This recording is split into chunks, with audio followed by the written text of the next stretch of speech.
Kasi alam mo, Attorney Carlos, hindi naman sa pinagbibintangan kita. Ako lang naman. Pero nag-wonder lang po ako dahil kayo po yung Port Operation Division Chief 2021 to 2023. And then, yung kaibigan mo, si Alice Go, na kasama mo sa Christmas party. And she was able to leave the country na nagulo ang buong Pilipinas, hindi malaman kung saan siya dumaan. Alam mo, gulong-gulo kami, attorney. Actually, lahat ng mga Pilipino, nagtatanong paano siya nakaalis.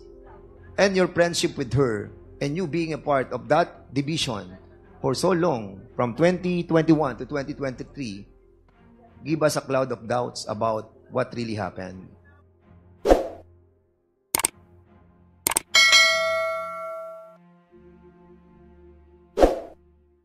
You may now continue, Congressman Fernandez. And please, Hindi pa ako tapos. For the information of Chairman Acop, that two burgers that I received a while ago, I told the waiter to bring it to Mr. Tony Yang. Unfortunately, fortunately or unfortunately, doon pinadala sa kanila. Anyway, PBDEC, pasensya na po kayo, PBDEC. This is all about you. This time, it's all about you. PBDEC, kayo po ay, noong 2021, sino po ang administrator ng PBDEC? At Attorney Labinya. Pompey? Hindi po attorney, Pompey Labinya lang. Pompey Labinya. You were the administrator during that time. 2021, up to November 12, 2021. And during that time, you remember that a certain Attorney Les Gusey of the Legal Service Division and a certain Colonel Pete Dakipil have notified the Office of the Administrator of a certain email coming from Director Alikpala that indeed there was an incident regarding the docking of a vessel from Vietnam at Pilsanji Port. Do you remember this incident? That's correct, Your Honor. And on January 30, the division received tip-offs on alleged rice and drug smuggling going on at the Pilsanja Port doon kay Mr. Tony Ong. Is this correct? That's right, Your Honor. That the text message was sent to me, and I alerted the security division. And a vessel from Vietnam dock at the Pilsanjia Port was subjected to heightened alert as there was a need for PhilBidec management to be on guard against a repeat of the Verde Soco incident, where PhilBidec employees and the former administrator were subjected to press and congressional inquiries. Is this correct? That's right.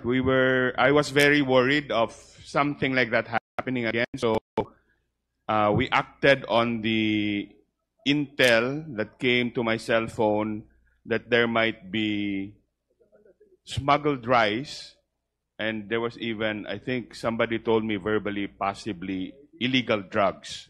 And that voyage of the vessel MB Bin Puk 168 carried loads of 2,900 metric tons of rice. Am I correct? I cannot remember the exact amount, but it should be in the documents, Your Honor. And on January 31, 2021, you personally went to the port in order to check That's right, Your Honor. if there was indeed an alleged rice and drug smuggling. That's correct. And the cargo was held there as need to be checked by Pilsanjia Port dahil hindi siya pwedeng magpasok ng rice because it has no permit to operate as a commercial port. Tama? Opo, because they actually had there was already a board resolution approving its operation as a commercial port that was Yes. that was approved the previous term, but then they had not complied with all the conditions, including public hearing, publication of tariffs, consultation with the other port operators. We have 13 ports in PhilBidec, Your Honor. So in other words, Mr. Pompey, you were saying that there was a certificate of board resolution number 2841 series of 2020 which was approved by the former administrator. And who is the former administrator? By the board, Your Honor, but By including the the board. former administrator. The And administrator cannot approve it by himself. And that internal document was not meant for public consumption. That's correct, Your Honor. So, Attorney Quijano, so why was there a resolution granting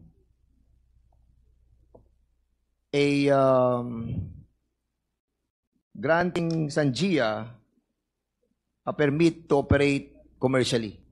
Your Honor, in the beginning, as they built the plant, Your Honor, the purpose is to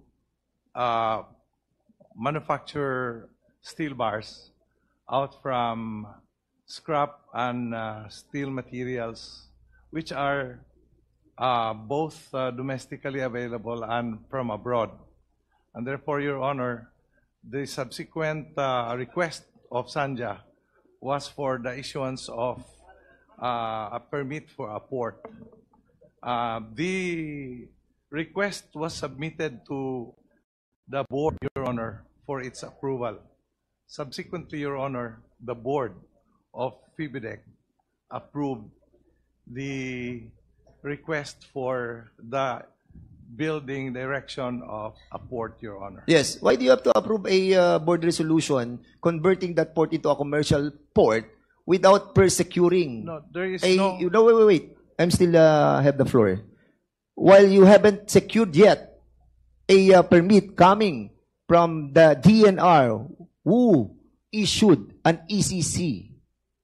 Your Honor, the permit, if you will notice, subjects itself to all the government requirements, including public hearing, Your Honor. Attorney Quijano, ang sinasabi ko po, bakit hindi muna kumuha sa DNR ng ECC dahil yung ECC nakasabi doon, hindi siya for commercial port.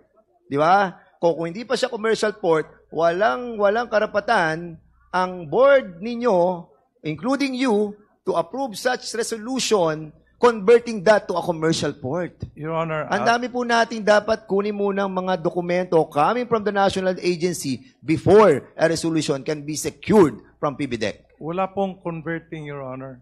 Ha? The request for a port was hindi po converting to a commercial port. Ang request po ng Sanja was for a port. Yes.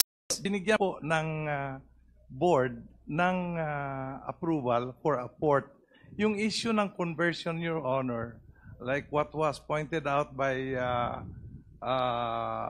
Administrator Lavinia, was subsequent because when the port was finished, it was already during the watch of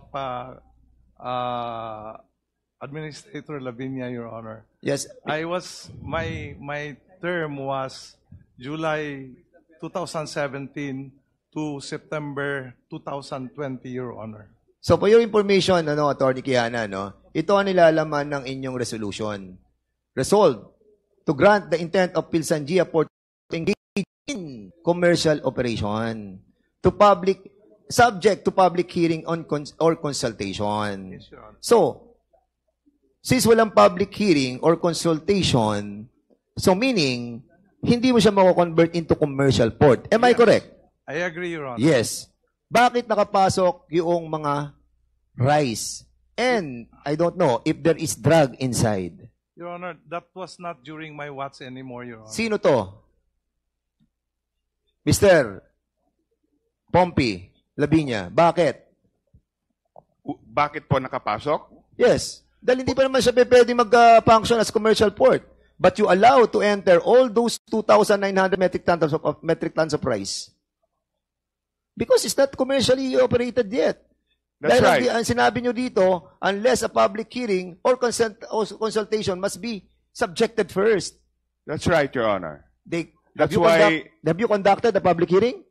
At the time, there was no public hearing. That's why we Yes. intercepted the boat because there was even no permission for the boat to land. Yeah, but would you allow the enter of the 2,900 metric tons? Eventually, you have decided to release all those 2,900. And I will tell you why. I will tell you why. Andito nakalagay.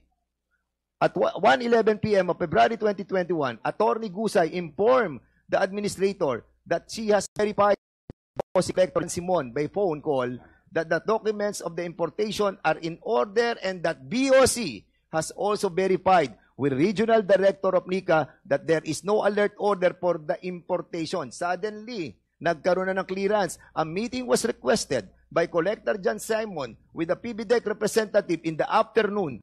Attorney Gusay was allowed by the administrator to attend the meeting. A report on what transpired during the meeting was submitted by Attorney Gusay on February 2021. During the meeting, Attorney Noe S. Penilio Jr. disclosed that PBDEC 1A will be in trouble if the cargo was not released immediately. Sino sabi ni Noe L. S. Penilio Jr., attorney, na kapag hindi na-release ang cargo, PBDEC will be in trouble? Tama po. We were being threatened by the Bureau of Customs that if we did not release the cargo, I would actually be liable for cases. Sino sa Bureau of Customs ang nagsabi na you will be in trouble pag hindi na-release ang mga bigas na hindi pa naman siya commercial port? Sino? I think it's in the report, Your Honor. What's the name? Who did it? You tell me. I think I'm going it's, to look for it. I don't have copy of the report, but I think it's the lawyer of the shipper and then Manuel, was it Manuel, the BIR, the customs the customs person in charge in PBDEC at that time. Who's the And in fact, Your Honor, Commissioner Guerrero? No, si Commissioner Guerrero, nag-imbestiga si Secretary Dominguez after. Because they were actually thinking that I was holding the view of the customs and the view of the Department of Finance that I was holding the cargo illegally. Okay, Mr. Chairman, I know that this will take so long. No, this will take so long. We are not done yet. It's already 11:30, and I have an issue first with the immigration. But Labiña, Attorney Labiña, Pompey Labiña. Yes po. We will be inviting you over again in the next hearing. Opo. We have to settle this issue, and we will be inviting the Bureau of Customs who have signed the release of this illegal smuggling of price sa Sanjia. Not yet a commercial port, pero ni-release. And even yung initial indication that there are illegal drugs shipment inside was also cleared by NICA. Am I correct? Yes, after the I had the K9 dog sniff all of the cargo, Your Honor. And then the report that we got had come from NICA. That was what they said. But then NICA denied that there was such an intel report, Your Honor. But of course, I cannot verify 100% that the report actually came from NICA. I was told that the report came from NICA. Okay, thank you so much. In the Mindanao Container Terminal, you know that Mindanao Container Terminal? Yes, Your Honor. Yung 48 hectares under the PBDEC port natin, Yes, Your Honor. which is being handled by the ICSTI. Yes, Your Honor. And during that time, there is a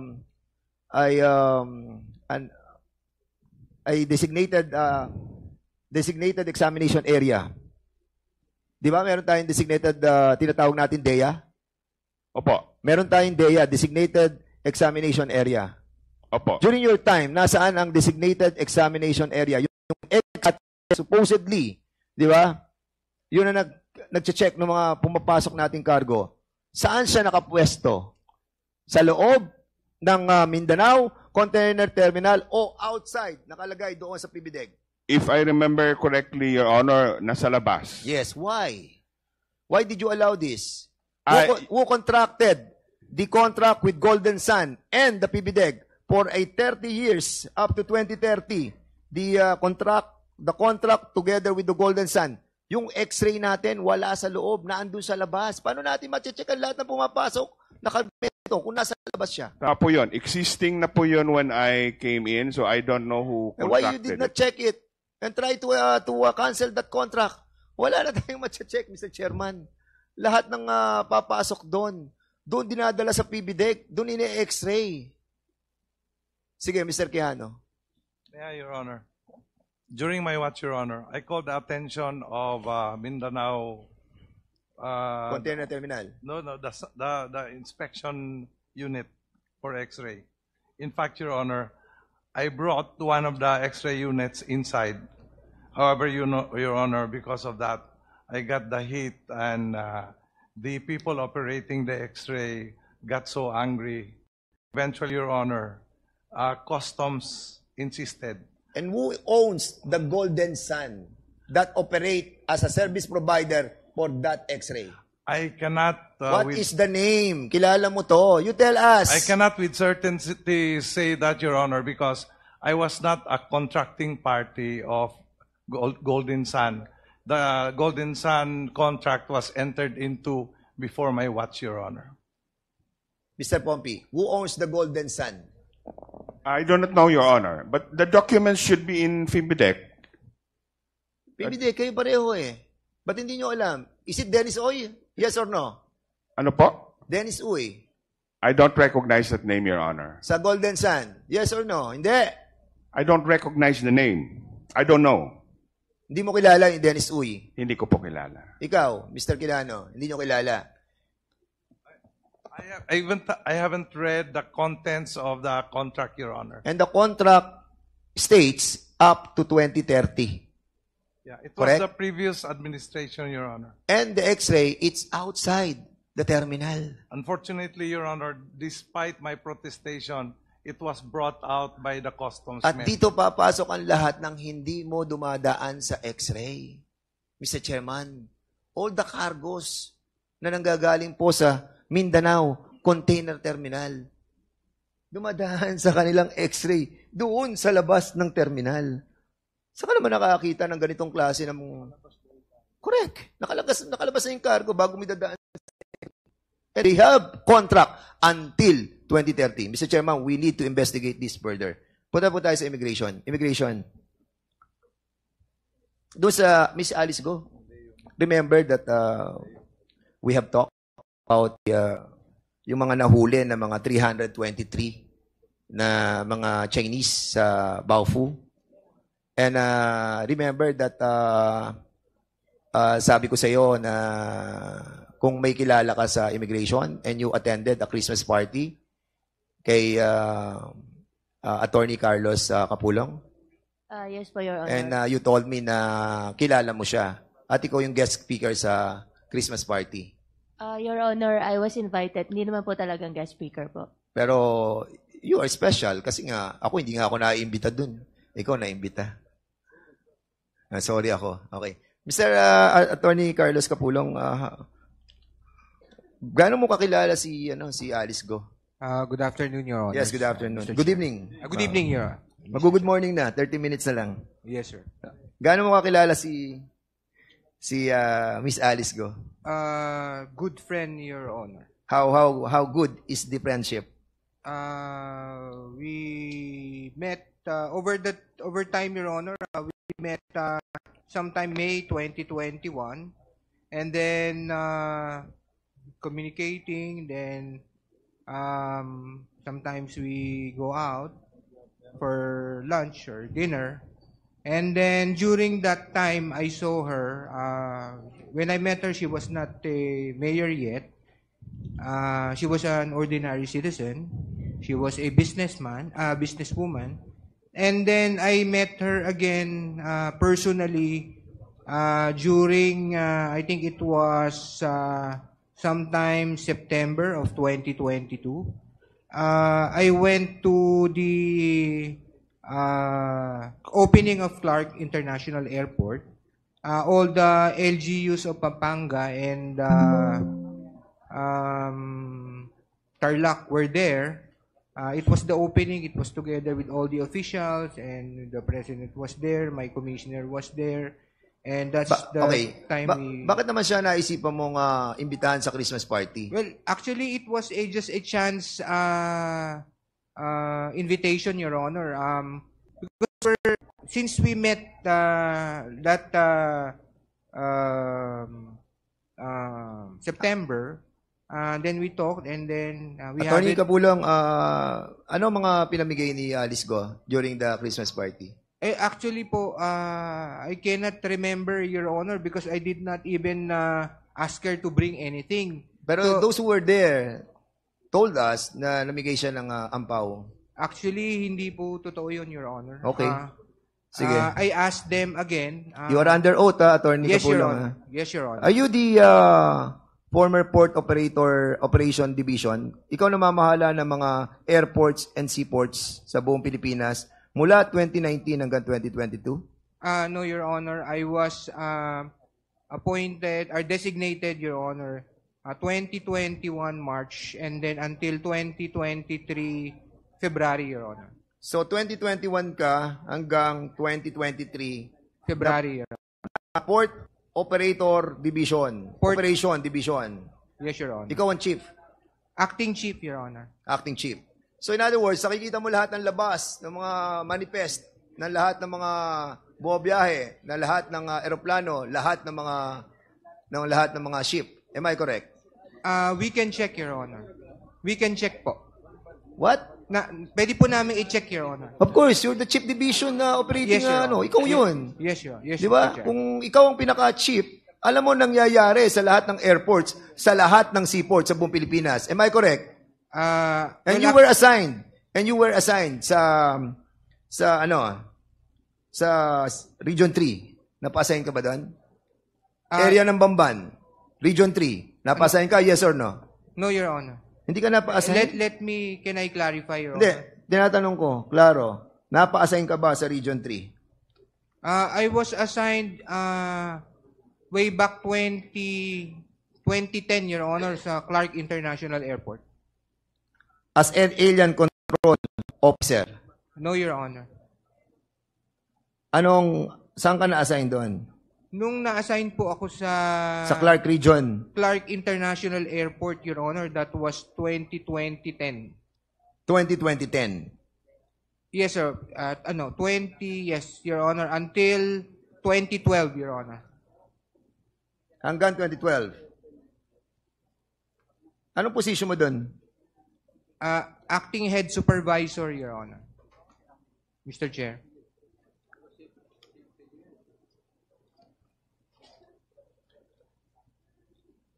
You have a law firm, attorney? Wala po, Your Honor.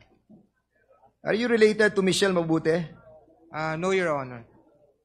Isn't she your girlfriend? No, Your Honor. You have you have a child with her? No, Your Honor. Are you sure? Yes, Your Honor. Okay.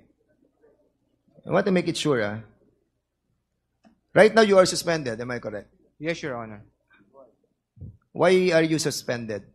It stemmed for a case that a visa that I prepared and reviewed two visas, Your Honor, that I prepared and reviewed, and then it was approved by the Board of Commissioners, and then after post-audit, Your Honor, it was determined that there was a problem with regard to, I'm not sure, Your Honor, with the non-registration of the entity, Your Honor. Okay. During the time that you were with not yet suspended, together with Attorney Gemma de la Cruz, Attorney Siriban, and Attorney Vera, were you a part of the hearing officer who heard the 9G visa?